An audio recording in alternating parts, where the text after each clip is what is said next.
On en vient à l'actualité en Israël. Ils sont les nouveaux héros du pays. Les judokas médaillés aux Jeux Olympiques de Rio ont été accueillis par des centaines de personnes à l'aéroport de Tel Aviv cette semaine. Leur entraîneur, Oren Smadja, est l'invité de l'hebdo aujourd'hui. Alors, pour comprendre, Oren est le fils du fondateur du judo en Israël. Il est le premier sportif israélien à avoir remporté une médaille olympique. C'était en 1992 et vous le voyez à l'écran. Quelques minutes avant notre interview, Benjamin Netanyahou a posté un message sur Facebook lui demandant de ne pas prendre sa retraite en tant qu'entraîneur et surtout de rester au pays au service du sport. Bonjour Oren. Shalom lachem. Alors des centaines de personnes vous ont accueilli, vous et les judokas en héros à l'aéroport de Tel Aviv. Est-ce que vous vous attendiez à un tel accueil ?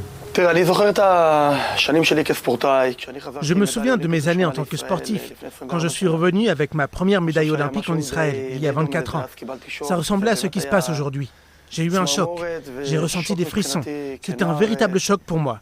J'étais un jeune homme, je n'étais pas préparé à ça. Je pensais que 24 ans après, en envoyant les délégations les plus fortes du sport israélien, composées de 3 sportifs, dont 2 arrivent en demi-finale, un arrive en 5e place et un autre gagne une médaille. Je savais qu'il y aurait un tapage médiatique.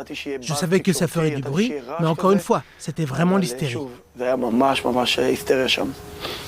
Oren, je suis obligé de revenir sur l'incident lors du match entre Or Sasson et l'Égyptien, lorsque le judoka égyptien a refusé de serrer la main de votre sportif. On ne vous voit pas du tout perturbé ou ému sur les images. Pourquoi ? Vous vous attendiez à une telle réaction ? Sur ce qui s'est passé avec l'Égyptien et tout au long de cette période, quand certains choisissent d'être en compétition avec nous, les Iraniens nous boycottent. En fait, ce sont eux-mêmes qui boycottent, car s'ils ne combattent pas, ils renoncent, ils perdent d'office. Il y a quelque chose de très difficile pour nous, que nous ne comprenons pas. Mais vous savez, déjà par le passé, il y a eu un Égyptien qui a choisi de nous affronter et de ne pas nous serrer la main. Il y a eu un Égyptien qui a choisi de ne pas nous affronter. Ils font ce qui est bon pour eux et ce qui leur semble juste. De notre point de vue, vous savez, nous sommes un pays pacifique. Je savais que le combat se terminerait par la victoire d'Ori. Mais je pense que l'ordre donné à Ori, et on a pu le voir, va vers lui, serre-lui la main. Mais malheureusement, il ne lui a pas serré la main en retour.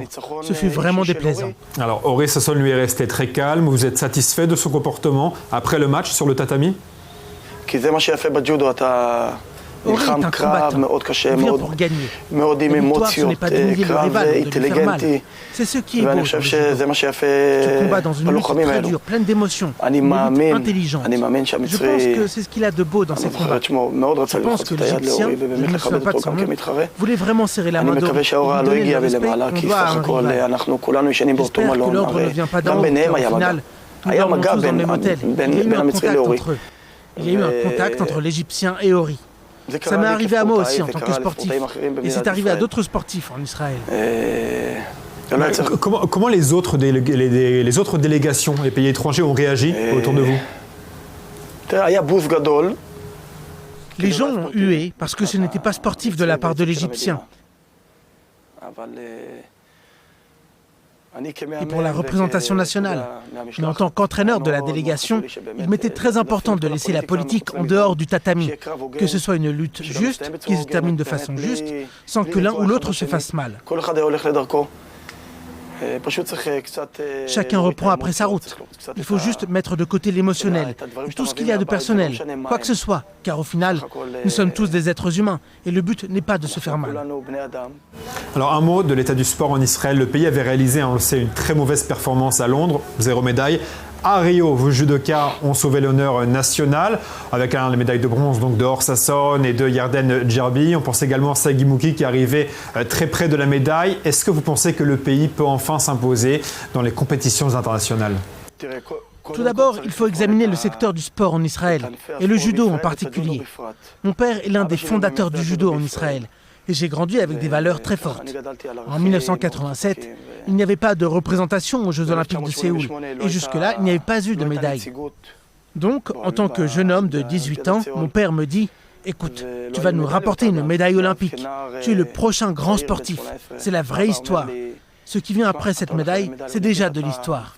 Quand j'ai été nommé il y a quelques années pour être entraîneur de l'équipe, je me souviens des mots qui m'ont encouragé.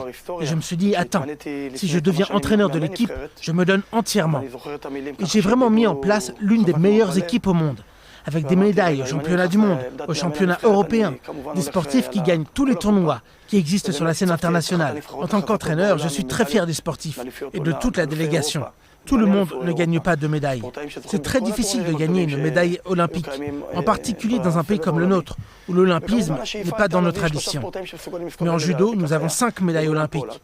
Nous avons des médailles de championnat du monde, de championnat européen, on est 3e en Europe, et nous avons beaucoup de médailles qui ont transformé le judo en une tradition très forte. Je suis heureux qu'avec Yael Arad, en 1992, nous ayons ouvert la voie au judo dans le sport israélien.